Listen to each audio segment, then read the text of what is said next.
നമസ്തേ, ഉച്ചവാർത്തയിലേക്ക് സ്വാഗതം. ഉച്ചവരെയുള്ള വാർത്തകൾ നോക്കാം വിശദമായി.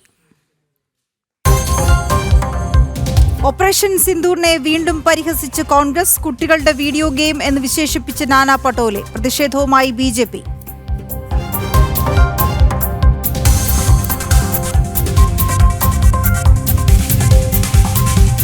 സ്കൂൾ സമയമാറ്റത്തിലും മുസ്ലിം മതമൗലികവാദികൾക്ക് വഴങ്ങി സർക്കാർ. സമസ്തയുടെ വിമർശനത്തിന് പിന്നാലെ നിലപാട് തിരുത്തി വിദ്യാഭ്യാസ മന്ത്രി.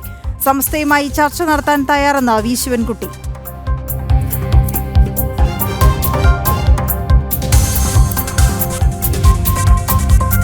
പ്രധാനമന്ത്രി നരേന്ദ്രമോദിയുമായി കൂടിക്കാഴ്ച നടത്തി ശശി തരൂർ. വിദേശ പര്യടനത്തിന്റെ വിശദാംശങ്ങൾ തരൂർ മോദിയെ ധരിപ്പിച്ചു. തരൂർ വിഷയത്തിൽ തൽക്കാലം പ്രതികരിക്കേണ്ടെന്ന നിലപാടിൽ കോൺഗ്രസ്. തരൂരിന്റെ പ്രവർത്തനം ആശങ്കയുണ്ടാക്കുന്നുവെന്ന് ജോൺ ബ്രിട്ടാസ്.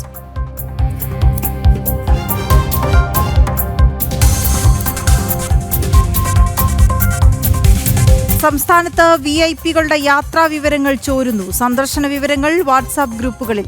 ജാഗ്രത പാലിക്കണമെന്ന് കേന്ദ്ര ആഭ്യന്തര മന്ത്രാലയം. ജനം ബ്രേക്കിംഗ്.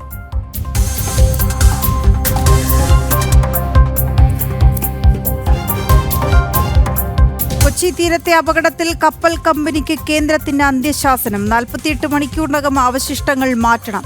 നിയമ നടപടിക്കൊരുങ്ങി DG ഷിപ്പിംഗ്. വാൻഹായ് അപകടത്തിലും പ്രാഥമിക അന്വേഷണം. MSCയുടെ മറ്റൊരു കപ്പൽ തടഞ്ഞുവെക്കണമെന്ന് ഹൈക്കോടതി.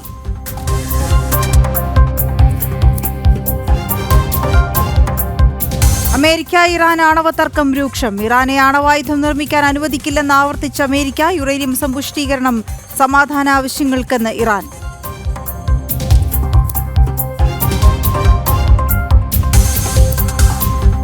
സെക്രട്ടേറിയറ്റിൽ ജാതി അധിക്ഷേപമെന്ന് പരാതി. സെക്രട്ടേറിയറ്റ് എംപ്ലോയീസ് അസോസിയേഷൻ നേതാവ് പ്രേമാനന്ദനെതിരെ ജീവനക്കാരി. സ്ഥലം മാറ്റം കഴിഞ്ഞാൽ ഓഫീസിൽ ശുദ്ധികലശം വേണമെന്ന ആക്ഷേപം.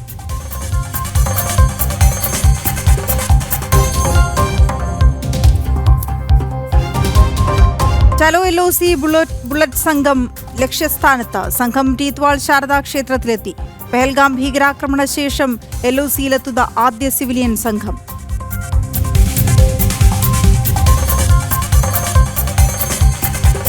വിശദാംശങ്ങളിലേക്ക് പോകാം. MSC കപ്പൽ കമ്പനിയുടെ മറ്റൊരു കപ്പൽ തടഞ്ഞുവെക്കാൻ ഹൈക്കോടതി നിർദ്ദേശം. വിഴിഞ്ഞം തുറമുഖ അധികൃതർക്കാണ് ഡിവിഷൻ ബെഞ്ചിന്റെ നിർദ്ദേശം. കാഷ്യൂ എക്സ്പോർട്ട് പ്രൊമോഷൻ കൗൺസിൽ നൽകിയ ഹർജിയിലാണ് നിർദ്ദേശം. MSC മനാസ F കപ്പൽ വിഴിഞ്ഞം തുറമുഖം വിടരുത്. കപ്പൽ തടഞ്ഞുവെക്കാൻ ഹൈക്കോടതി നിർദ്ദേശം നൽകി. രേഷ്മ ബാബു ചേരുന്ന വിവരങ്ങളുമായി. രേഷ്മ, ഈ വിഷയത്തിൽ ഹൈക്കോടതി എന്താണ് നിലപാടെടുത്തിരിക്കുന്നത്? വീണ, എൽസ 3 കപ്പൽ അപകടവുമായി ബന്ധപ്പെട്ട് തന്നെയാണ് ഹൈക്കോടതിയുടെ ഭാഗത്തു നിന്നും നിർദ്ദേശം ഉണ്ടായിരിക്കുന്നത്. MSC കപ്പൽ കമ്പനിയുടെ മറ്റൊരു കപ്പലായിട്ടുള്ള മനാസ F വിഴിഞ്ഞം തുറമുഖത്ത് തടഞ്ഞു വെക്കണമെന്നുള്ളതാണ് ഹൈക്കോടതി സിംഗിൾ ബെഞ്ച് നിർദ്ദേശം നൽകിയിരിക്കുന്നത്. വിഴിഞ്ഞം തുറമുഖ അധികൃതർക്കാണ് നിർദ്ദേശം നൽകിയിട്ടുള്ളത്.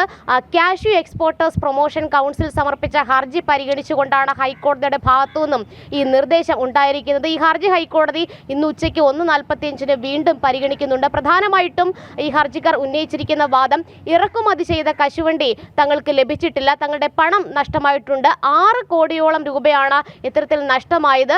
ഈ അപകടത്തിന് ശേഷം തങ്ങളുടെ വ്യാവസായിക താല്പര്യങ്ങൾ സംരക്ഷിക്കുവാനായിട്ടുള്ള യാതൊരുവിധ നടപടികളും കപ്പൽ കമ്പനിയുടെ, അതായത് MSCയുടെ ഭാഗത്തു നിന്നും ഉണ്ടായിട്ടുമില്ല. ഈ ഒരു സാഹചര്യത്തിൽ ഹൈക്കോടതി ഇടപെടണം എന്നുള്ളതായിരുന്നു ഇവരുടെ ആവശ്യം. അതിലാണ് ഹൈക്കോടതി ഇടക്കാലമായിട്ടുള്ള ഒരു ആശ്വാസം എന്നുള്ള രീതിയിൽ നിർദ്ദേശം പുറപ്പെടുവിച്ചിട്ടുള്ളത്.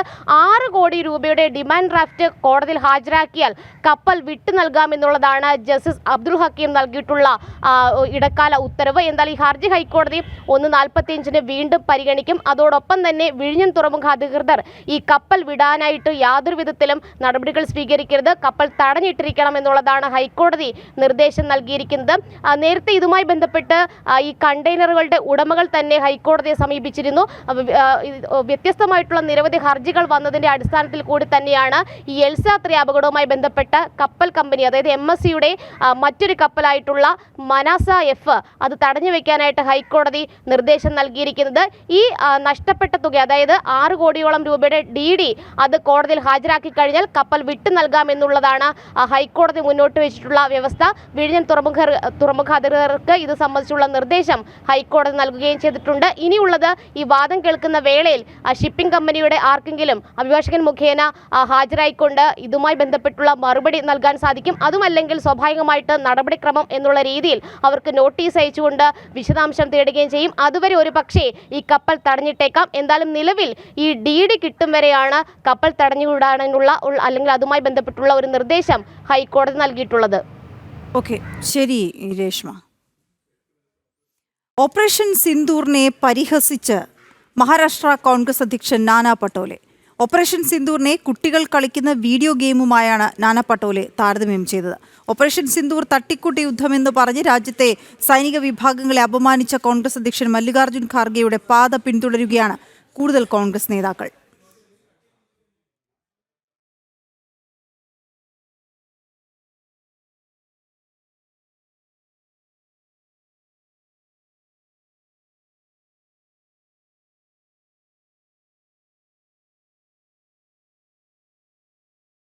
നന്ദഗോപൻ ചേരുന്നു വിവരങ്ങളുമായി. നന്ദഗോപൻ, നമുക്കറിയാം വിദേശ പര്യടന സംഘത്തിൽ സർവകക്ഷി സംഘമായിരുന്നു. കോൺഗ്രസ് നേതാക്കളടക്കം കോൺഗ്രസിന്റെ എംപിമാരടക്കം പോയി രാജ്യത്തിന് പുറത്ത് ഓപ്പറേഷൻ സിന്ദൂറിനെ പറ്റി വിശദീകരിച്ച് തിരിച്ചു വരികയാണ്. അതേസമയം ഇത് ഇരട്ടത്താപ്പാണോ? ഇവിടെ മല്ലികാർജ്ജുൻ ഖാർഗെ ആ പാത പിന്തുടർന്ന് ഇപ്പോൾ കൂടുതൽ നേതാക്കൾ, നാനാ പട്ടോലെ, എന്താണ് അദ്ദേഹത്തിന്റെ വാക്കുകൾ, മറ്റുള്ളവരുടെയും പ്രതികരണം? വീണ, മഹാരാഷ്ട്രയുടെ കോൺഗ്രസ് അധ്യക്ഷനാണ് നാനാ പട്ടോളെ. നാനാ പട്ടോളെ നേരത്തെയും വിവാദ നായകനാണ്. കോൺഗ്രസ് പ്രവർത്തകരെ കൊണ്ട് തൻ്റെ കാലും ചെരുപ്പും കഴുകിച്ച സംഭവം വലിയ വിവാദമായിരുന്നു. ഇതിന് പിന്നാലെ ഇപ്പോൾ വീണ്ടും വലിയ വിവാദങ്ങൾക്കാണ് ഇപ്പോൾ നാനാ പട്ടോളെ തിരികൊടുത്തിരിക്കുന്നത്. പ്രത്യേകിച്ച് മല്ലികാർജ്ജുന ഖാർഗെയുടെ പാത പിന്തുടർന്നുകൊണ്ട് കൂടുതൽ കോൺഗ്രസ് നേതാക്കൾ രാജ്യത്തെയും രാജ്യത്തിൻ്റെ സൈനിക ശേഷിയും ഒക്കെ തന്നെ അവമതിപ്പിക്കുവാൻ വേണ്ടി തയ്യാറായിരിക്കുന്നു എന്നുള്ളതാണ് യാഥാർത്ഥ്യം. ഏറ്റവും ഒടുവിലായി നാനാ പട്ടോളിൻ്റെ വാക്കുകളാണ് ശ്രദ്ധേയമായത്.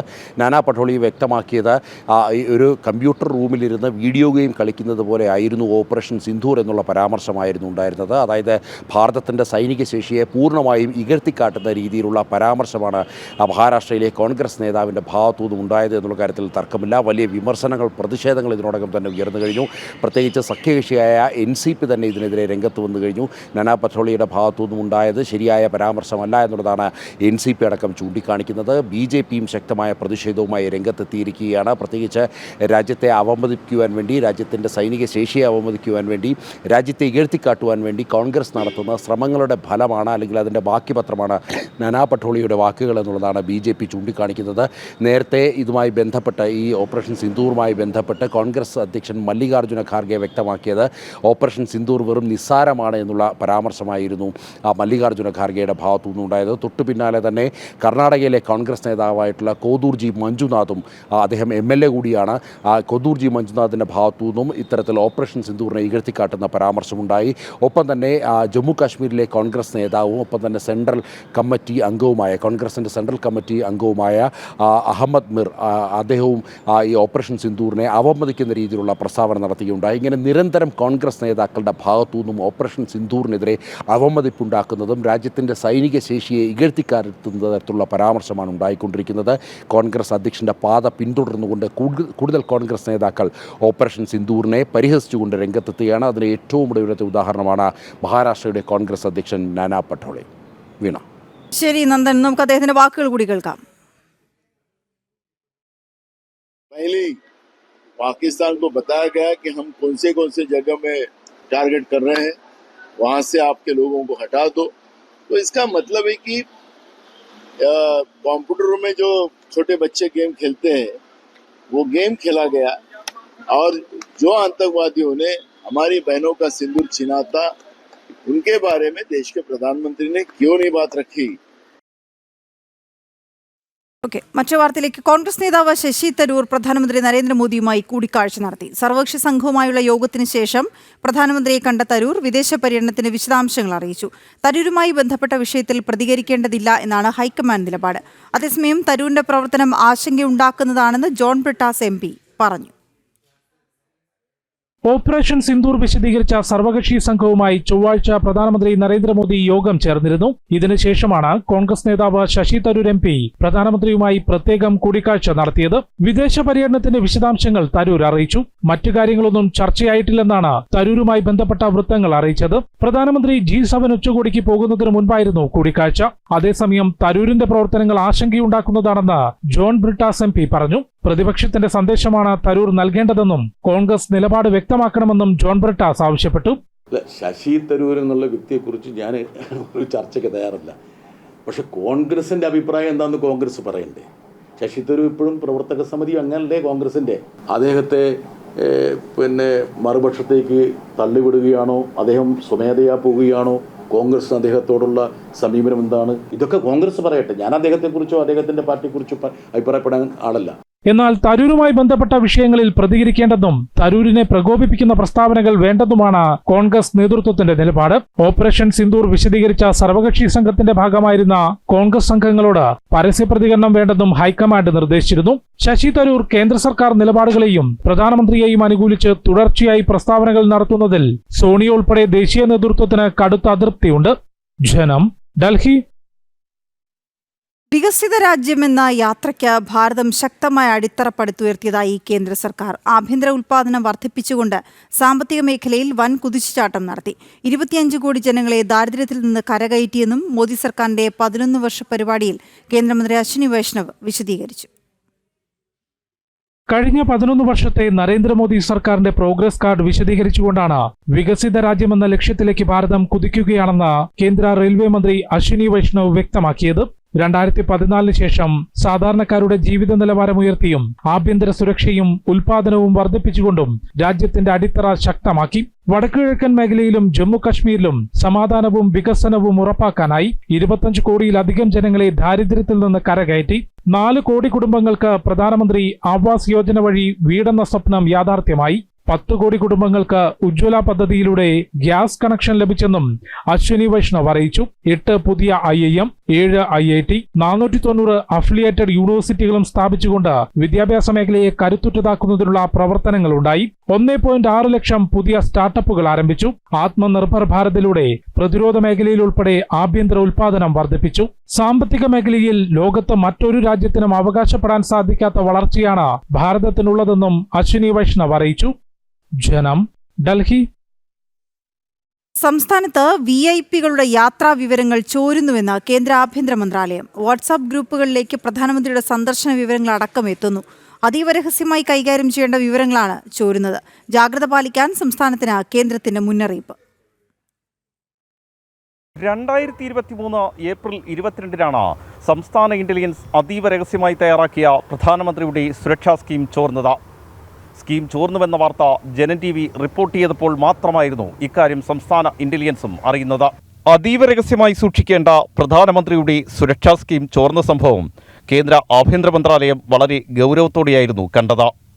ഇനി ഇത് ആവർത്തിക്കരുതെന്ന കർശന നിർദ്ദേശവും സംസ്ഥാനത്തിന് കേന്ദ്ര ആഭ്യന്തര മന്ത്രാലയം നൽകി. എന്നാൽ ഇപ്പോഴും VIP-കളുടെ യാത്രാവിവരങ്ങൾ കേരളത്തിൽ ചോരുന്നുവെന്നാണ് കേന്ദ്ര സർക്കാരിൻ്റെ റിപ്പോർട്ട്.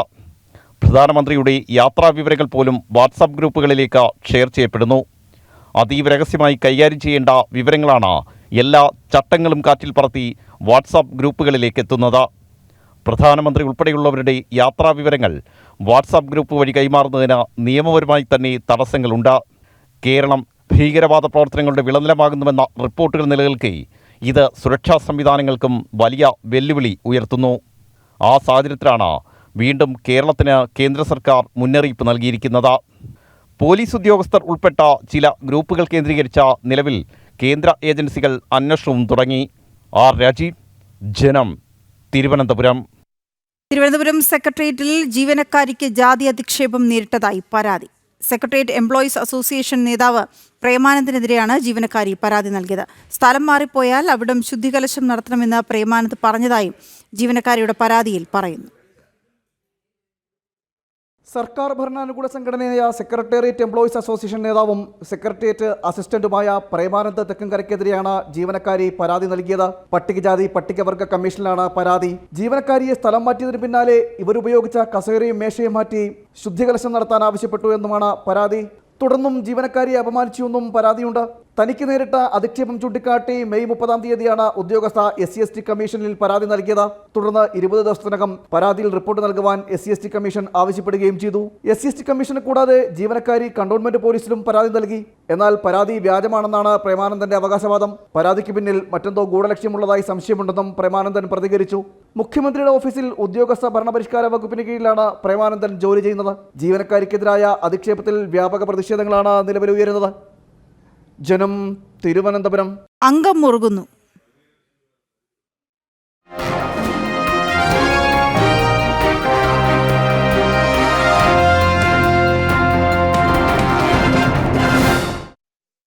പ്രീണന രാഷ്ട്രീയം മാത്രം ലക്ഷ്യമിട്ടാണ് നിലമ്പൂരിൽ ഇടത് വലത് മുന്നണികളുടെ പ്രചാരണമെന്ന് BJP സംസ്ഥാന അധ്യക്ഷൻ രാജീവ് ചന്ദ്രശേഖർ.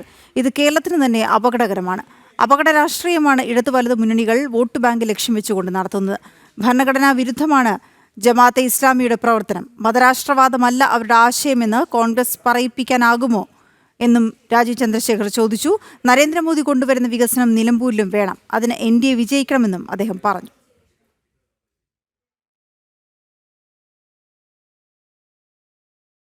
നിലമ്പൂരിൽ ഇടതുപക്ഷ സ്ഥാനാർത്ഥി M സ്വരാജിനെതിരെ ആശാപ്രവർത്തകരുടെ പ്രചാരണം. ചന്തക്കുന്ന് ബസ് സ്റ്റാൻഡിൽ കടകൾ കയറിയിറങ്ങി വോട്ടർമാരെ കാണുകയാണ് ആശാപ്രവർത്തകർ. അരുൺ ആലത്തൂർ തയ്യാറാക്കിയ റിപ്പോർട്ട് കാണാം. നിലമ്പൂരിൽ ആശമാർ കൂടെ പ്രചരണത്തിന് ഇറങ്ങിയിരിക്കുകയാണ്. റോഡിലൂടെ പ്രകടനമായിട്ടും വീടുകൾ കയറിയിറങ്ങിയും കടകൾ കയറിയിറങ്ങിയും ഒക്കെയാണ് ആശമാരുടെ പ്രചാരണം പുരോഗമിച്ചുകൊണ്ടിരിക്കുന്നത്. പ്രധാനമായിട്ടും ഈ ആശമാർ പറയുന്നത് തങ്ങൾ കഴിഞ്ഞ 4 മാസമായി സമരരംഗത്തുണ്ട്. സർക്കാരിൻ്റെ ഭാഗത്തു നിന്ന് ഈ സമരത്തിനെ കണ്ടില്ലെന്ന് നടിക്കുന്നു. സ്ത്രീകളോടുള്ള വിവേചനമാണ്, സർക്കാരിൻ്റെ നയമാണ് ഇതിലൂടെ വ്യക്തമാവുന്നത്. അതുകൊണ്ട് തന്നെ നിലമ്പൂരിലെ ആളുകൾ കൃത്യമായിട്ട് തന്നെ വോട്ട് രേഖപ്പെടുത്തുമ്പോൾ ഈ തങ്ങൾക്ക് നേരെയുള്ള സർക്കാരിൻ്റെയൊക്കെ ആ ഒരു ചിന്താഗതി അതുകൂടെ മനസ്സിലാക്കിക്കൊണ്ട് വോട്ട് രേഖപ്പെടുത്തണം. അത് ആർക്ക് രേഖപ്പെടുത്തണമെന്ന് തങ്ങൾ പറയുന്നില്ല. സർക്കാരിൻ്റെ ഈ ഒരു നിലപാടിനെതിരെ, സ്വരാജിന് എതിരെ വോട്ട് രേഖപ്പെടുത്തണം എന്നുള്ളത് തന്നെയാണ് ഈ ആശമാർ പറയുന്നത്. എന്നാണ് നമ്മൾ പ്രധാനമായിട്ട് പറയുന്നത്. എന്താണ് പ്രധാനമായിട്ട് പറയുന്നത്? പ്രധാനമായിട്ട് ഞങ്ങൾക്ക് ഞങ്ങളുടെ കൂലി വർദ്ധിപ്പിക്കുക, വിരമിക്കൽ ആനുകൂല്യങ്ങൾ പറയുക. ഞങ്ങൾക്ക് വിരമിക്കുമ്പോൾ ഒരു പൈസ കിട്ടണം. ഇത്രയും കാലം ഞങ്ങൾ നല്ല പ്രായത്തിൽ പണി ചെയ്തിട്ട് അവസാനം ഒന്നുമില്ലാതെ ഇറങ്ങിപ്പോക്കുമെന്ന് പറഞ്ഞാൽ ഞങ്ങൾക്ക് പോകാൻ പറ്റത്തില്ല. ഞങ്ങൾക്ക് ഇനി വേറൊരു ജോലി ചെയ്യാനും പറ്റത്തില്ല. ഞങ്ങൾ പ്രായമാകുമ്പോൾ ഞങ്ങൾക്ക് അതിൻ്റേതായ അസുഖങ്ങളുണ്ട്. അപ്പോൾ വെറും കൈയോടെ നിങ്ങൾ ഇത്ര പൊക്കോന്ന് പറഞ്ഞാൽ ഞങ്ങൾക്ക് അത് കേൾക്കാൻ പറ്റത്തില്ല.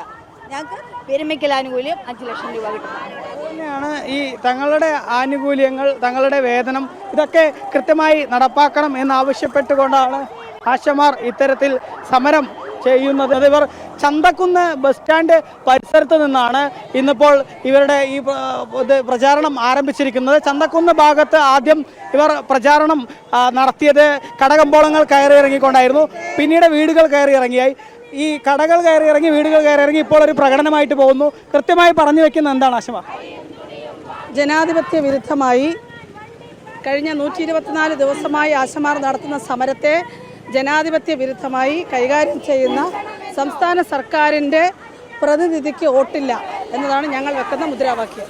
ഈ MV ഗോവിന്ദനൊക്കെ ഇന്ന് പറയുന്നുണ്ടായിരുന്നത് ഇതൊരു രാഷ്ട്രീയ പ്രേരിതമാണ്, കോൺഗ്രസിനെയോ BJP ഒക്കെ സഹായിക്കാൻ വേണ്ടി ചെയ്യണമെന്നൊക്കെയാണ്. അങ്ങനെ അവർക്ക് ആരോപണമുണ്ടെങ്കിൽ എന്തുകൊണ്ട് 124 ദിവസമായി സമരത്തെ സെറ്റിൽ ചെയ്യുന്നില്ല? 124 ദിവസമായി ഈ പറയുന്ന നേതാക്കളുടെ മൂക്കിന് താഴെ സ്ത്രീ തൊഴിലാളികൾ ഇരിക്കുകയാണ്, വെയിലും മഴയും ഏറ്റിരിക്കുകയാണ്, വലിയ പേമാരിയിൽ ഇരിക്കുകയാണ്.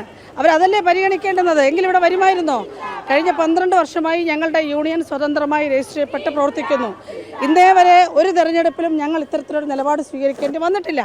മറിച്ച് ഇപ്പോൾ ഈ ഗവൺമെൻറ് തന്നെ പറഞ്ഞ 700 രൂപ ആവശ്യപ്പെട്ടുകൊണ്ടാണ് ഞങ്ങളിരിക്കുന്നത്. പ്രതിദിനം 700 രൂപ നൽകുമെന്ന് ഇവർ പ്രകടന പത്രികയിൽ അച്ചടിച്ച് വെച്ചിട്ടുണ്ട്. ഞങ്ങളത് മാത്രമേ ആവശ്യപ്പെടുന്നുള്ളൂ. അത് ചോദിക്കുമ്പോൾ എന്തിനാണ് കൊഞ്ഞനം കുത്തുന്നത്? വോട്ടർമാരോട് പറയുന്നത് കൃത്യമായി നിങ്ങൾ ചിന്തിച്ച് വോട്ട് രേഖപ്പെടുത്തുക, സ്ത്രീകളോടുള്ള സർക്കാരിൻ്റെ അവഗണന മനസ്സിലാക്കി വോട്ട് രേഖപ്പെടുത്തുക. കാരണം ഈ സർക്കാരിൻ്റെ നിലപാടാണ് 4 വർഷമായി ഭരിക്കുന്നത്. ഇനി എന്ത് പറയാനാണ് അവർക്ക് പുതുതായി ഈ നിലമ്പൂർ മണ്ഡലത്തിൽ ഈ സർക്കാരിന് ഒന്നും പറയേണ്ടതില്ല. കാരണം അവരുടെ 4 വർഷത്തെ ഭരണം തന്നെയാണ് അതിൻ്റെ തെളിവ്. ആ പ്രകടന പത്രിക എന്ന് പറയുന്നത് അത് തന്നെയാണ്. അപ്പോൾ അവിടെ അവർ ഇങ്ങനെ ചെയ്യുമ്പോൾ ജനങ്ങൾ തീരുമാനിക്കട്ടെ. അതുതന്നെയാണ്, ജനങ്ങൾ ചിന്തിച്ച് വോട്ട് രേഖപ്പെടുത്തുക, ജനങ്ങൾ തീരുമാനിക്കട്ടെ. സർക്കാർ ആശമാർക്കെതിരെ സ്വീകരിക്കുന്ന നിലപാട് സ്ത്രീകൾക്കെതിരെ സ്വീകരിക്കുന്ന നിലപാട്. അതുകൊണ്ട് തന്നെ എം സ്വരാജിന് എതിരെ വോട്ട് രേഖപ്പെടുത്തണം. പക്ഷേ എതിരെ ആർക്ക് വോട്ട് രേഖപ്പെടുത്തണമെന്ന് പറയുന്നില്ല. അതായത് എം സ്വരാജിനെതിരെ ആയിരിക്കണം വോട്ട്, എന്നാൽ അത് നിങ്ങൾക്ക് ഇഷ്ടമുള്ള വോട്ടർമാർക്ക് ഇഷ്ടമുള്ള ആർക്കും വോട്ട് രേഖപ്പെടുത്തിക്കോളൂ എന്നുകൂടെയാണ് ഈ ആശമാർ ലഘുലേഖകൾ സഹിതം ഇങ്ങനെ ഓരോ കടകമ്പോളങ്ങളിലും വീടുകളിലും ഒക്കെ കടന്നു ചെന്ന് വോട്ടർമാരെ നേരിൽ കണ്ട് അഭ്യർത്ഥിക്കുന്നത്. PR മനൂപിനൊപ്പം അരുൺ ആലത്തൂർ, ജനം, നിലമ്പൂർ. ചലോ LOC.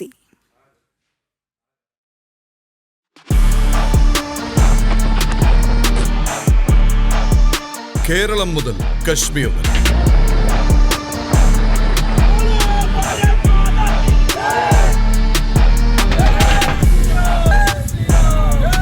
From Shankara to Sharada, ആദിശങ്കരന്റെ ജന്മസ്ഥാനമായ Kalady മുതൽ കശ്മീർ തീത്വാളിലെ ശാരദാ ക്ഷേത്രം വരെ തോക്കുകളെ നേരിടാൻ ബുള്ളറ്റുകൾ.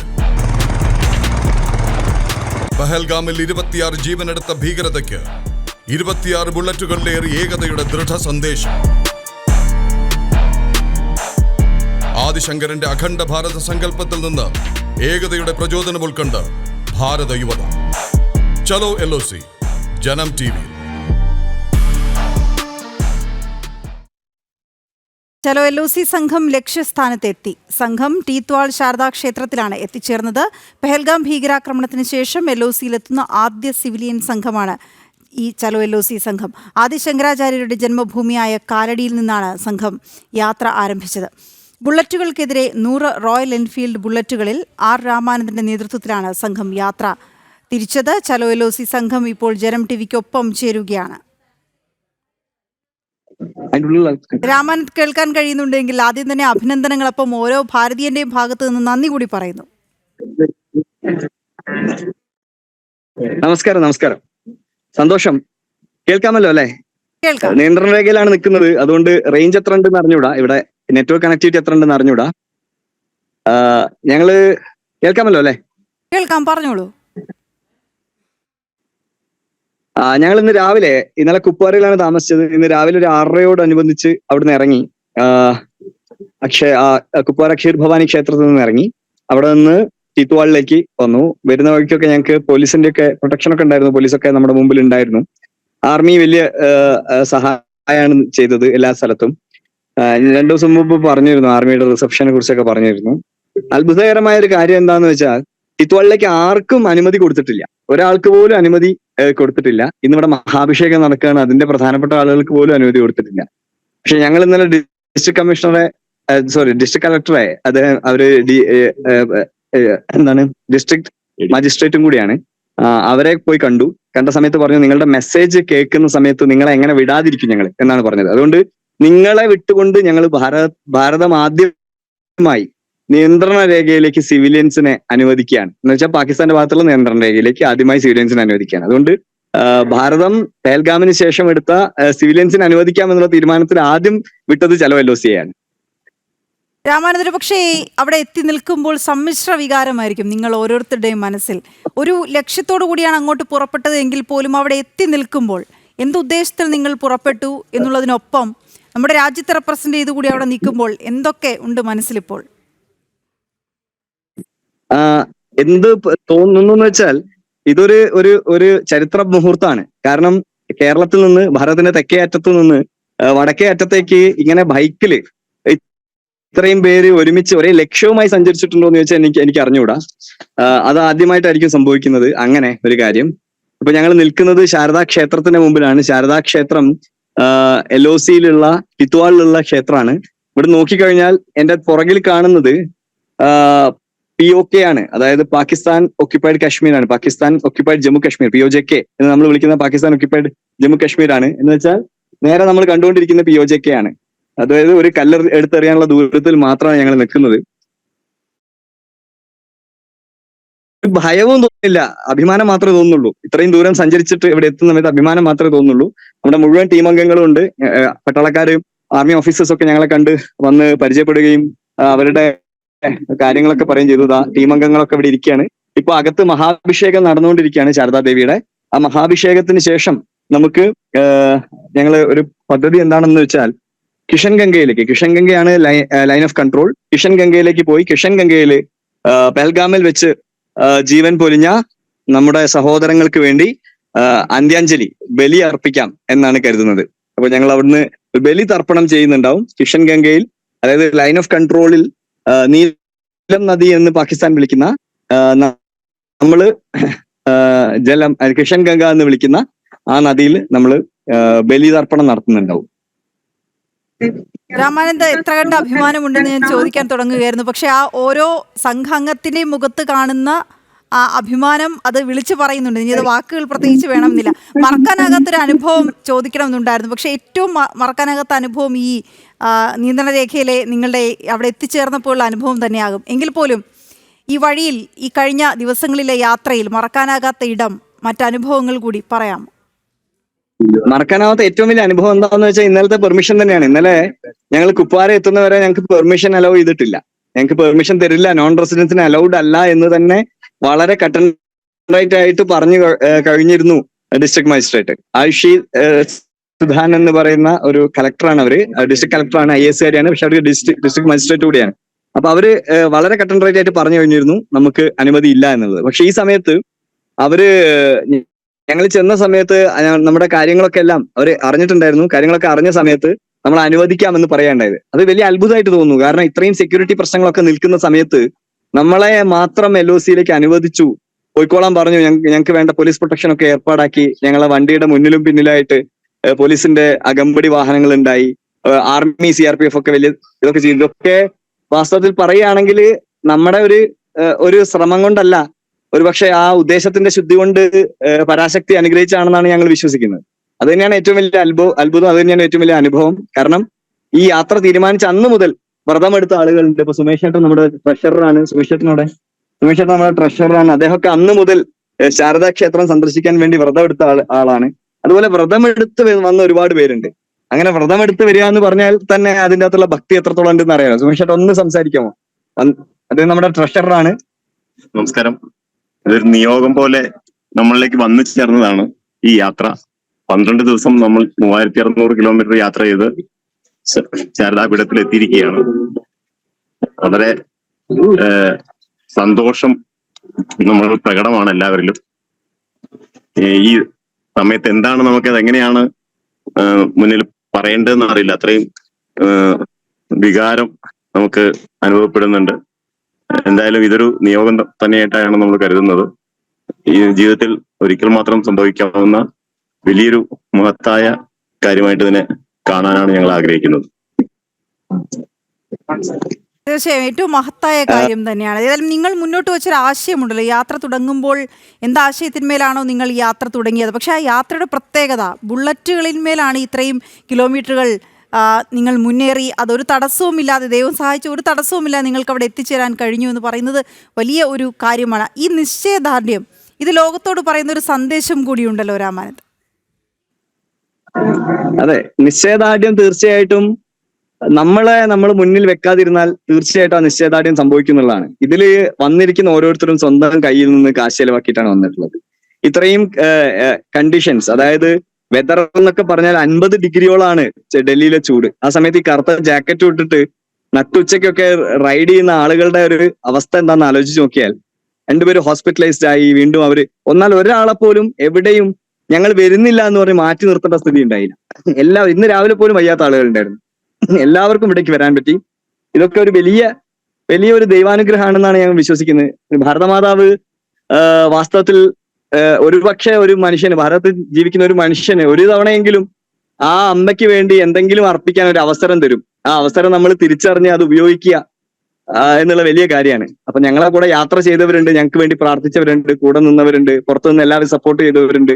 എല്ലാവരോടും പറയാനുള്ളത്, അമ്മ വീരനാവാൻ തന്ന ഒരു അവസരം നമുക്ക് ഉപയോഗിക്കാൻ പറ്റി. അതിന് അമ്മയോട് വീണ്ടും വീണ്ടും വീണ്ടും വീണ്ടും നമ്മൾ ഹൃദയം കൊണ്ട് എന്താ പറയാ പ്രാർത്ഥനാപൂർവം ശിരസ് കുനിക്കുന്നു എന്ന് മാത്രമേ പറയാനുള്ളൂ. നമ്മളിപ്പോ നിൽക്കുന്നത് ടിത്വാൾ എന്ന് പറയുന്ന സ്ഥലത്താണ്. ടിത്വാളിലെ ശാരദാ പീഠമാണിത്. ശാരദാ യാത്രാക്ഷേത്രം എന്ന് പറയും. അവിടെ ആണ് നിൽക്കുന്നത്.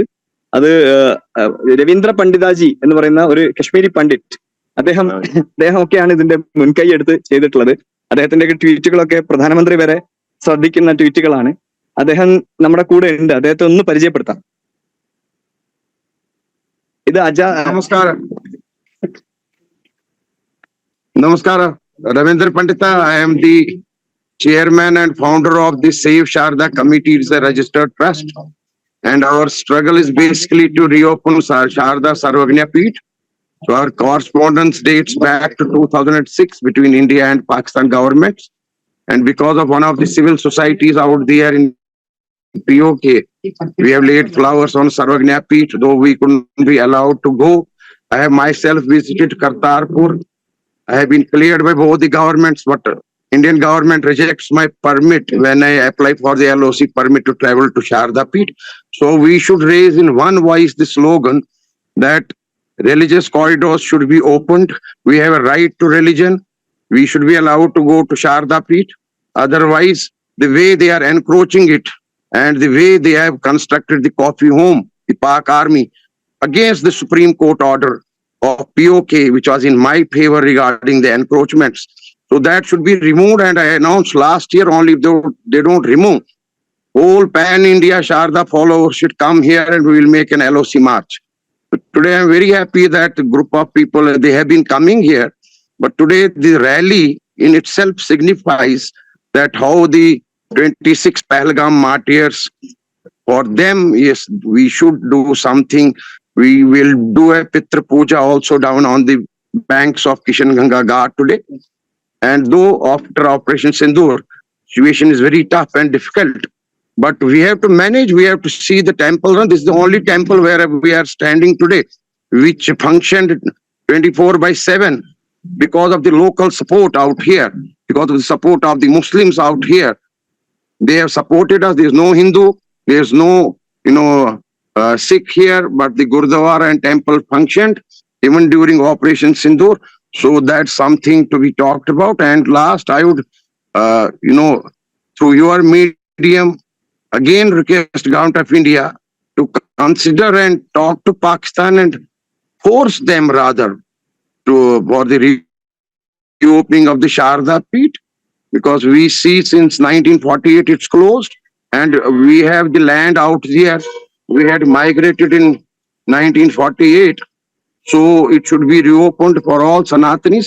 That's our main demand. And we hope this base camp should be a signal where we are today, Titwal Temple. It should be a signal again to Pakistan that we are zeroing in. We have constructed the same base camp which we had burnt in Pak proxy war in 1947. This is reconstructed through the efforts of the locals out here.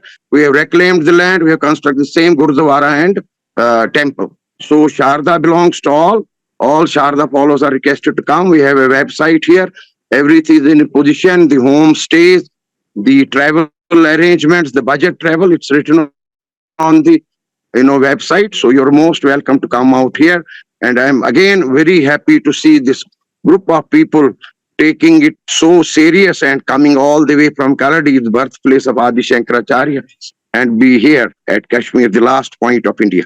Jai Ho, Jai Sharda. തീർച്ചയായും കൂടെ നിൽക്കുന്ന അജാസ് എല്ലാവർക്കും ഈ ഗാന്ധിയാണ്. ഭയമില്ലാതെ അവിടെ എത്താൻ കഴിയുന്നത് തന്നെയാണല്ലോ രാമാനത്ത് വലിയ കാര്യം. രാമാനത്തോടൊക്കെ സൂചിപ്പിച്ചതുപോലെ ഒരല്പം പോലും ഭയം തോന്നുന്നില്ല എന്ന് പറയുമ്പോൾ ഒരു വലിയ സന്ദേശമാണ് നൽകുന്നത്. രാജ്യത്തോട് എന്ത് സന്ദേശം നൽകുന്നു ഈ യാത്ര അവിടെ എത്തി നിൽക്കുമ്പോൾ എന്ന ഒരു അവസാന ചോദ്യം കൂടി. ഒപ്പം എങ്ങനെയാണ് നിങ്ങളുടെ മടക്കവും?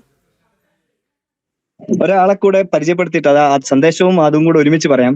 ഇദ്ദേഹം അജാസ് ഖാൻ ഇവിടെയുള്ള ഒരു ലോക്കൽ ആയിട്ടുള്ള ആളാണ്. അദ്ദേഹം ഒരു ലോക്കൽ മുസ്ലിം ആണ്, ഇവിടെയുള്ള കശ്മീരി.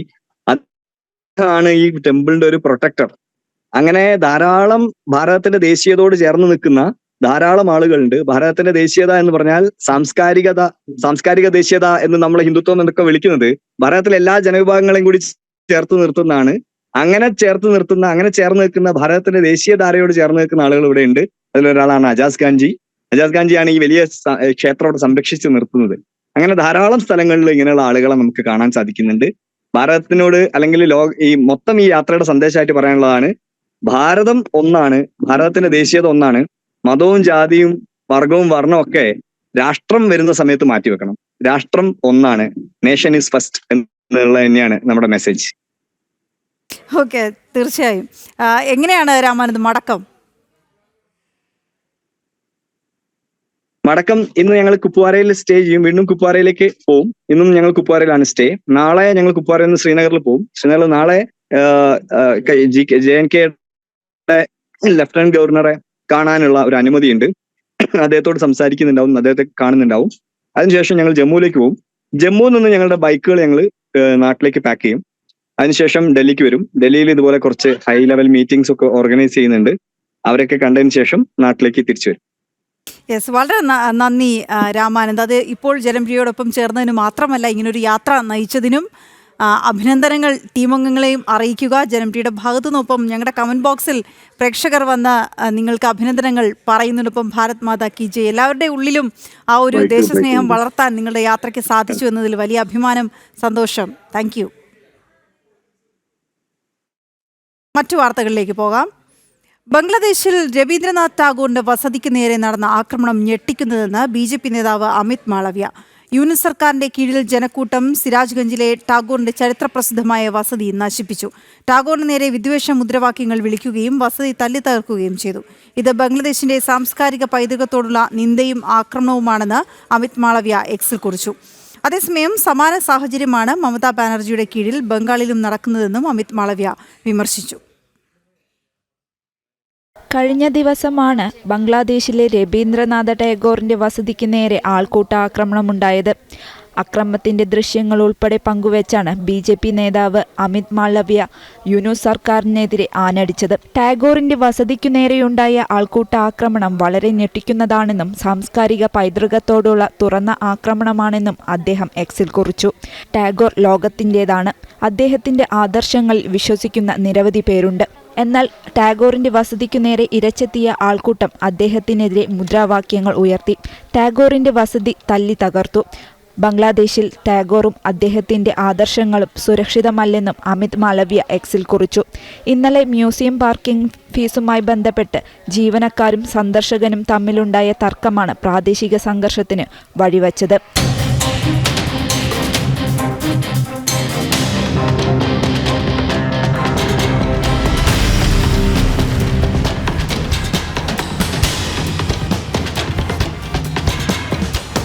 ബംഗ്ലാദേശിന് സമാനമായ സാഹചര്യമാണ് മമതാ സർക്കാരിന്റെ കീഴിൽ ബംഗാളിലും നടക്കുന്നത്. ക്ഷേത്രങ്ങൾക്കു നേരെയും ഹിന്ദുക്കൾക്ക് നേരെയും ആക്രമണങ്ങൾ ഉണ്ടാകുന്നു. പാരമ്പര്യവും സംസ്കാരവും വിശ്വാസങ്ങളും അടിച്ചമർത്തപ്പെടുകയാണെന്നും അമിത് മാളവ്യ വിമർശിച്ചു. നാഷണൽ ഡെസ്ക്, ജനം. കനത്ത ചൂടിൽ ചുട്ടുപൊള്ളിയ ഉത്തരേന്ത്യൻ നഗരങ്ങൾ. ഡൽഹിയിൽ റെഡ് അലർട്ടാണ്. താപനില 45 ഡിഗ്രി സെൽഷ്യസിന് മുകളിലെത്തിയെന്നും 2 ദിവസം കൂടി കനത്ത ചൂട് തുടരുമെന്നും കാലാവസ്ഥാ നിരീക്ഷണ കേന്ദ്രം അറിയിച്ചു. ഡൽഹിയിൽ വായു ഗുണനിലവാര സൂചികയും മോശം അവസ്ഥയിലാണ്. ഡൽഹിയിൽ കഴിഞ്ഞ 48 മണിക്കൂറിലധികമായി കനത്ത ചൂടും ഉഷ്ണതരംഗവും തുടരുകയാണ്. പലയിടങ്ങളിലും താപനില 45 ഡിഗ്രി സെൽഷ്യസ് കടന്നു. അടുത്ത 2 ദിവസം കൂടി കടുത്ത ചൂട് തുടരുമെന്ന് കാലാവസ്ഥാ നിരീക്ഷണ കേന്ദ്രം മുന്നറിയിപ്പ് നൽകി. രാജ്യതലസ്ഥാനത്ത് റെഡ് അലർട്ട് പ്രഖ്യാപിച്ചിട്ടുണ്ട്. 42 മുതൽ 46 ഡിഗ്രി വരെയാണ് താപനില. ജനങ്ങൾ അനാവശ്യമായി പുറത്തിറങ്ങരുതെന്നും പ്രത്യേകിച്ച് ഉച്ച സമയങ്ങളിൽ നേരിട്ട് സൂര്യപ്രകാശമേൽക്കുന്നത് ഒഴിവാക്കാനും നിർദ്ദേശിച്ചിട്ടുണ്ട്. ഇതനുസരിച്ച് ജോലി സമയം ക്രമീകരിക്കണം. മുതിർന്നവരും കുട്ടികളും ജാഗ്രത പാലിക്കണമെന്ന് ആരോഗ്യവകുപ്പ് മുന്നറിയിപ്പ് നൽകി. ഡൽഹിക്ക് പുറമെ ഹരിയാന, പഞ്ചാബ്, രാജസ്ഥാൻ, ഉത്തർപ്രദേശ് തുടങ്ങിയ സംസ്ഥാനങ്ങളിലും ഉഷ്ണതരംഗം രൂക്ഷമാണ്. രാജസ്ഥാനിലും പഞ്ചാബിലും ഓറഞ്ച് അലർട്ട് പ്രഖ്യാപിച്ചു. വടക്കുകിഴക്കൻ മേഖലയിൽ മൺസൂണിന്റെ അഭാവമാണ് ചൂട് കൂടാൻ കാരണമെന്ന് കാലാവസ്ഥാ നിരീക്ഷണ കേന്ദ്രം അറിയിച്ചു. അതേസമയം ഉഷ്ണതരംഗത്തിനൊപ്പം ഡൽഹിയിൽ വായു ഗുണനിലവാര സൂചിക മോശം അവസ്ഥയിലാണെന്നും പ്രതിരോധ നടപടികൾ സ്വീകരിക്കണമെന്നും മുന്നറിയിപ്പ് നൽകിയിട്ടുണ്ട്. ജനം, ഡൽഹി. അമേരിക്ക ഇറാൻ ആണവായുധ തർക്കം രൂക്ഷമാകുന്നു. ആണവായുധം നിർമ്മിക്കാൻ ഇറാനെ അനുവദിക്കില്ലെന്ന നിലപാട് അമേരിക്ക ആവർത്തിച്ചു. യുറേനിയം സമ്പുഷ്ടീകരണം തങ്ങൾ നടത്തുന്നത് സമാധാന ആവശ്യങ്ങൾക്കാണ് എന്നാണ് ഇറാന്റെ വിശദീകരണം. പശ്ചിമേഷ്യൻ രാജ്യങ്ങൾ സുരക്ഷിതമല്ല എന്ന മുന്നറിയിപ്പ് നൽകി US പൗരന്മാരെ മേഖലയിൽ നിന്ന് ഒഴിപ്പിക്കാനുള്ള ശ്രമങ്ങളും ട്രംപ് ആരംഭിച്ചു. ഇറാഖിലെ US എംബസിയിലെ ജീവനക്കാരെ തിരിച്ചുകൊണ്ടുവരാൻ നടപടികൾ ട്രംപ് തുടങ്ങി. ഇറാനുമായുള്ള ആണവ ചർച്ചകൾക്ക് അമേരിക്കയുടെ പശ്ചിമേഷ്യൻ രാജ്യങ്ങൾക്കുള്ള പ്രത്യേക സ്റ്റീവ് വിറ്റ്കോഫ് ശ്രമങ്ങൾ തുടരുകയാണ്. വിചാരണ ആരംഭിച്ച അരിയിൽ ഷുക്കൂർ വധക്കേസിൽ സാക്ഷിമൊഴികൾ നിർണായകം. മെയ് 5-ന് വിചാരണ ആരംഭിച്ച കേസിൽ ഒന്നാം സാക്ഷി സക്കറിയ ഉൾപ്പെടെ 3 പ്രോസിക്യൂഷൻ സാക്ഷികളുടെ വിസ്താരം പൂർത്തിയായി. കണ്ണൂരിലെ യൂത്ത് ലീഗ് പ്രവർത്തകനായ അരിയിൽ ഷുക്കൂർ കൊല്ലപ്പെട്ട കേസിൽ CPM നേതാക്കളായ P ജയരാജനും TV രാജേഷുമടക്കം 31 പ്രതികളാണുള്ളത്. കൊലപാതകം നടന്ന് 13 വർഷത്തിന് ശേഷമായിരുന്നു കേസിൽ വിചാരണ ആരംഭിച്ചത്. ഷുക്കൂറിനൊപ്പം കുത്തേറ്റയാളാണ് ഒന്നാം സാക്ഷി സക്കറിയ. പരസ്യ വിചാരണ നടത്തിയുള്ള കൊലപാതകത്തിൽ നേരിട്ടുള്ള ദൃക്സാക്ഷി മൊഴികളടക്കം ശക്തമായ തെളിവുകളാണ് പ്രോസിക്യൂഷൻ മുന്നോട്ട് വയ്ക്കുന്നത്. കോടതിയിൽ പ്രോസിക്യൂഷൻ സാക്ഷികൾ നൽകുന്ന വിവരങ്ങൾ നിർണായകമാണ്. നേരത്തെ CBIക്ക് നൽകിയ മൊഴികളിൽ ഉറച്ചുനിന്നാണ് പ്രോസിക്യൂഷൻ സാക്ഷിമൊഴികൾ. 33 പ്രതികളാണ് കേസിലുള്ളത്. 2 പ്രതികൾ ജീവിച്ചിരിപ്പില്ല. 31 പ്രതികളാണ് വിചാരണ നേരിടുന്നത്. വിചാരണ ആരംഭിച്ച മെയ് 5-ന് മുഴുവൻ പ്രതികളും കോടതിയിൽ ഹാജരായിരുന്നു. CPM നേതാക്കളായ P. ജയരാജൻ കേസിൽ 32-ാം പ്രതിയും TV രാജേഷ് 33-ാം പ്രതിയുമാണ്. 2012 ഫെബ്രുവരി 20-നാണ് കണ്ണൂർ തളിപ്പറമ്പ് പട്ടുവത്തെ അരിയിൽ സ്വദേശിയും MSF പ്രവർത്തകനുമായ ഷുക്കൂർ കൊല്ലപ്പെട്ടത്. P. ജയരാജനും TV രാജേഷും അടക്കമുള്ളവർ സഞ്ചരിച്ച വാഹനത്തിന് നേരെ ആക്രമണം നടന്നതിന്റെ പേരിൽ ഇരുവരെയും പ്രവേശിപ്പിച്ച ആശുപത്രിയിൽ വെച്ച് കൊലപാതക ഗൂഢാലോചന നടന്നതായാണ് കുറ്റപത്രം. ആദ്യഘട്ടത്തിൽ പ്രോസിക്യൂഷനാകെ 21 സാക്ഷികളെ വിസ്തരിക്കും. ജനം, കൊച്ചി. കാട്ടാന ഭീതിയിൽ പാലക്കാട്. കഴിഞ്ഞ ദിവസം രാത്രി നെല്ലിയാമ്പതിയിൽ വീടിനുള്ളിലെ സാധനങ്ങൾ ഉൾപ്പെടെ ആന എടുത്തെറിഞ്ഞു. ചന്ദ്രമല എസ്റ്റേറ്റിലെ ഊത്തുക്കുഴി ഡിവിഷനിലെ ശോഭനയുടെ വീട്ടിലാണ് ആനയുടെ അതിക്രമം. അതേസമയം പാലക്കാട് അട്ടപ്പാടിയിലെത്തിയ കാട്ടാനക്കൂട്ടം 3-ാം ദിനവും ജനവാസ മേഖലയിൽ തുടരുകയാണ്. മേഖലയിൽ ജാഗ്രതാ നിർദ്ദേശം തുടരുന്നു. സ്കൂൾ വിദ്യാർത്ഥികൾ സഞ്ചരിക്കുന്ന വഴികളിൽ നിരീക്ഷണത്തിന് പ്രത്യേക സംഘത്തെയും ഏർപ്പെടുത്തിയിട്ടുണ്ട്.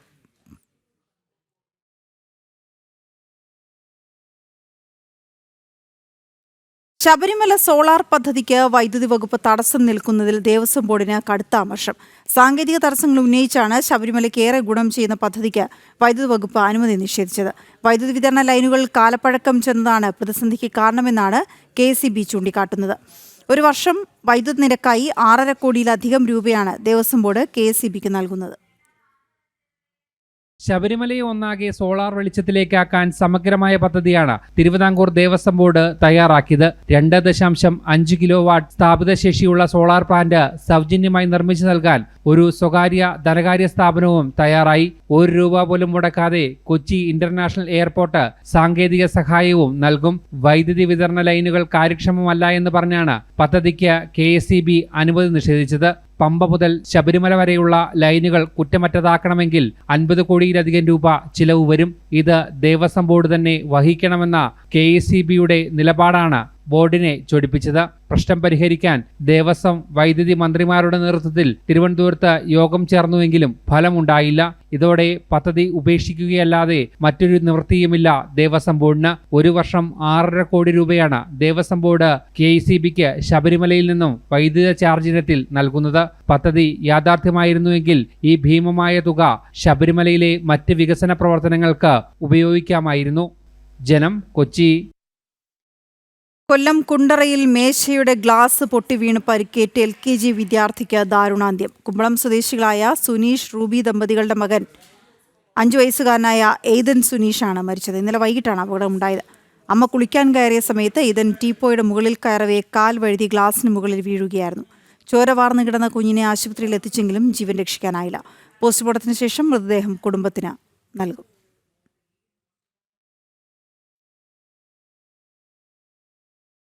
വടക്കുംനാഥ ക്ഷേത്ര ശ്രീകോവിലിനുള്ളിൽ സ്ത്രീ കയറിയ സംഭവത്തിൽ മൗനം തുടർന്ന് ദേവസ്വം ബോർഡ്. കഴിഞ്ഞ ദിവസം പുലർച്ചെയാണ് ക്ഷേത്ര ശ്രീകോവിലിനുള്ളിൽ ഒരു സ്ത്രീ കയറിയത്. സംഭവത്തിൽ കേസ് കൊടുത്തിട്ടുണ്ടെന്നും ജീവനക്കാർക്ക് വീഴ്ച ഉണ്ടായിട്ടില്ലെന്നുമാണ് ദേവസ്വം അധികൃതരുടെ ന്യായീകരണം. വടക്കുംനാഥ ക്ഷേത്ര ശ്രീകോവിലിനുള്ളിൽ സ്ത്രീ കയറിയ സംഭവത്തിൽ ഒളിച്ചു കളിച്ച് കൊച്ചിൻ ദേവസ്വം ബോർഡ്. കഴിഞ്ഞ ദിവസം പുലർച്ചെയാണ് ക്ഷേത്ര ശ്രീകോവിലിനുള്ളിലേക്ക് ദർശനത്തിനെത്തിയ സ്ത്രീ കയറുന്നത്. ക്ഷേത്ര ജീവനക്കാരും ഗാർഡുമാരും ഉണ്ടായിരുന്ന സമയത്ത് നടന്ന സംഭവം അതീവ ഗൗരവത്തോടെ കാണണമെന്നാണ് ഭക്തർ പറയുന്നത്. ശ്രീകോവിലിനുള്ളിൽ സ്ത്രീ പ്രവേശിച്ച് മണിക്കൂറുകൾ കഴിഞ്ഞാണ് വിവരം പുറത്തറിയുന്നത് തന്നെ. ദേവസ്വം ബോർഡും ഒരു വിഭാഗം ജീവനക്കാരും സംഭവം മറച്ചുവെച്ചുവെന്നും ഭക്തർ ആരോപിക്കുന്നു. സംഭവത്തിൽ അന്വേഷണം നടത്തണമെന്നും വീഴ്ച വരുത്തിയ ഉദ്യോഗസ്ഥർക്കെതിരെ നടപടി സ്വീകരിക്കണമെന്നും ഹിന്ദു ഐക്യവേദി ആവശ്യപ്പെട്ടു. ക്ഷേത്രത്തിനകത്ത് ശ്രീകോവിലിൽ ഒരു ഭക്ത കയറുന്നു. വെളുപ്പാങ്കാലത്താണ് കയറിയത്. ഞങ്ങൾ അവരെ വഴിപാട് സമർപ്പിക്കാൻ വന്നതാണ്. തടയാൻ ശ്രമിച്ചു. അപ്പോഴേക്കും അവർ 2 പടി ഉള്ളിൽ കടന്നു എന്നൊക്കെയാണ് ദേവസ്വത്തിൻ്റെ വിശദീകരണം. പക്ഷേ ഭക്തജനങ്ങൾ പറയുന്നത് അവർ കടന്നിട്ടുണ്ട്. അത് ദേവസ്വത്തിൻ്റെ ഒരു വീഴ്ചയാണ്. അതിനെതിരെ നടപടി ആവശ്യപ്പെടേണ്ടതാണ്. ഒരു കാരണവശാലും വടക്കുംനാഥൻ ക്ഷേത്രം ഇനിയൊരു വിവാദത്തിലേക്ക് പോകാൻ പാടില്ലാത്തതാണ്. ദേവസ്വത്തെ വടക്കുംനാഥൻ മൈതാനം എന്ന് പറയാൻ പോലും ദേവസ്വം ബോർഡിന് താല്പര്യമില്ല. കഴിഞ്ഞ കുറച്ച് നാളുകളായി ക്ഷേത്ര മൈതാനത്ത് സാമൂഹ്യ വിരുദ്ധർ അടക്കം തമ്പടിക്കുകയാണ്. ഇതടക്കം ക്ഷേത്രവും ദേവസ്വം ബോർഡുമായി ബന്ധപ്പെട്ട നിരവധി ആരോപണങ്ങളും പരാതികളുമാണ് നിലവിലുള്ളത്. ഇതെല്ലാം ക്ഷേത്രത്തിന്റെ യശസ്സിന് കളങ്കം വരുത്തുകയാണെന്നും ക്ഷേത്ര മൈതാനത്ത് തമ്പടിക്കുന്ന സാമൂഹ്യ വിരുദ്ധർക്കെതിരെ പോലീസ് നടപടി സ്വീകരിക്കണമെന്നും ഭക്തർ ആവശ്യപ്പെടുന്നു. ജനം, തൃശൂർ.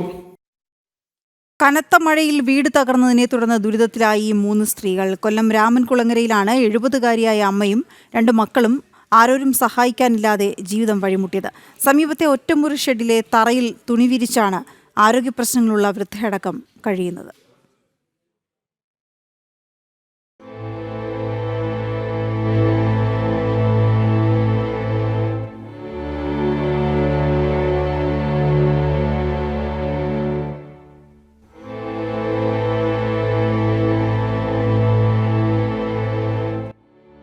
രാമൻകുളങ്ങര കന്നിമേൽ ഡിവിഷനിലെ 70-കാരിയായ ജൈനമ്മയ്ക്കും മക്കൾക്കുമാണ് ഈ ദുരവസ്ഥ.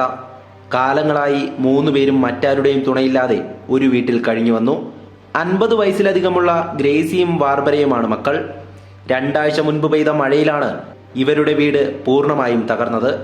കേറിക്കിടക്കാൻ ഇടമില്ലാതായപ്പോൾ നാട്ടുകാരും ജനപ്രതിനിധികളും ചേർന്ന് സമീപത്ത് അങ്കണവാടിക്കായി നിർമ്മിച്ച ഷെഡ് തുറന്നു നൽകി.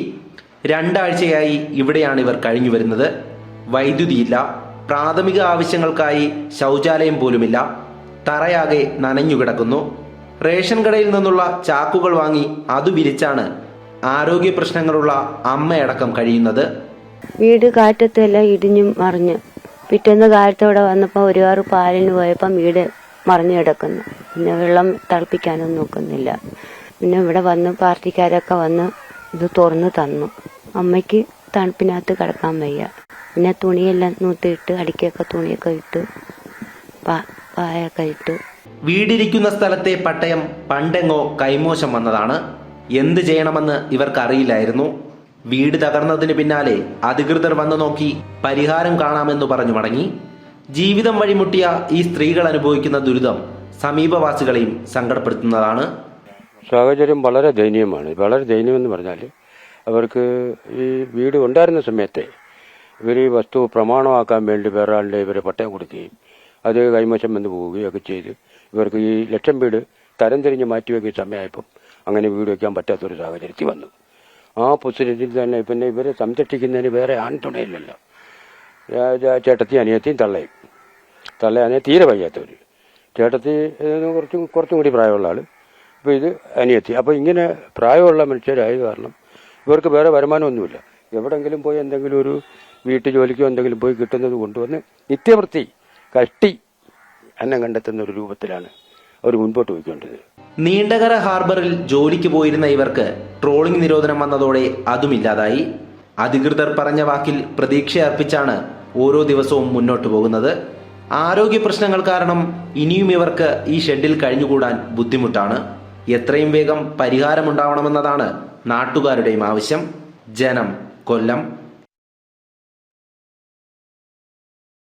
സംസ്ഥാനത്ത് മഴ ശക്തമായതോടെ എലിപ്പനി, ഡെങ്കിപ്പനി എന്നിവയ്ക്കൊപ്പം ജലജന്യ രോഗങ്ങളും വർദ്ധിക്കുന്നുവെന്ന് ആരോഗ്യവകുപ്പ്. എലിപ്പനി പ്രതിരോധത്തിനായുള്ള മൈക്രോ പ്ലാനുകൾ അടിയന്തരമായി നടത്തണമെന്ന് ആരോഗ്യവകുപ്പ് നിർദ്ദേശം നൽകി. ജലജന്യ രോഗങ്ങൾ വർദ്ധിക്കുന്ന സാഹചര്യത്തിൽ മറ്റു മുന്നൊരുക്കങ്ങളും സ്വീകരിക്കണമെന്ന് ആരോഗ്യ പ്രവർത്തകർക്ക് നിർദ്ദേശം നൽകി. തുടരുന്ന സാഹചര്യത്തിൽ സംസ്ഥാനത്ത് ഡെങ്കിപ്പനി, എലിപ്പനി, ജലജന്യ രോഗങ്ങൾ എന്നിവ വർദ്ധിക്കുന്നുവെന്ന് ആരോഗ്യവകുപ്പ്. പ്ലാന്റേഷൻ ഏരിയകളിൽ ഡെങ്കിപ്പനി വ്യാപനം കൂടുതലായി റിപ്പോർട്ട് ചെയ്യുന്നുണ്ട്. പൂട്ടിയിട്ടിരിക്കുന്ന സ്ഥലങ്ങളിൽ പൊതുജനാരോഗ്യ നിയമപ്രകാരം നോട്ടീസ് നൽകി നടപടി സ്വീകരിക്കാവുന്നതാണ്. ഡെങ്കിപ്പനി, എലിപ്പനി എന്നിവയുടെ പ്രതിരോധത്തിനായി മൈക്രോ പ്ലാൻ അനുസരിച്ച് കൃത്യമായ പ്രവർത്തനങ്ങൾ നടത്താനും നിർദ്ദേശം നൽകി. മലിനജലത്തിലിറങ്ങിയ എല്ലാവരും എലിപ്പനി പ്രതിരോധ ഗുളികകളായ ഡോക്സിസൈക്ലിൻ ആരോഗ്യ പ്രവർത്തകരുടെ നിർദ്ദേശാനുസരണം കഴിക്കണം. രക്ഷാപ്രവർത്തനത്തിലിറങ്ങിയവർ ഉൾപ്പെടെ പ്രത്യേകം ശ്രദ്ധിക്കേണ്ടതായിട്ടുണ്ട്. ഹോട്ട്സ്പോട്ടുകൾ കണ്ടെത്തി പൊതുജനാരോഗ്യ നിയമപ്രകാരം പരിശോധനകൾ നടത്തി കർശന നടപടികൾ സ്വീകരിക്കാനും നിർദ്ദേശം നൽകിയിട്ടുണ്ട്. മലിനമായ വെള്ളം കാരണം ജലജന്യ രോഗങ്ങൾ ഉണ്ടാകാൻ സാധ്യതയുള്ളതിനാൽ കോളറ, മഞ്ഞപ്പിത്തം എന്നീ രോഗങ്ങൾക്കെതിരെയും ജാഗ്രത പാലിക്കാൻ നിർദ്ദേശം നൽകുന്നു. ജനം, തിരുവനന്തപുരം. ഉച്ചവാർത്ത പൂർണ്ണമാകുന്നു. ഇടവേളയ്ക്ക് ശേഷം ന്യൂസ് at 2 PM കാണാം. നമസ്തേ.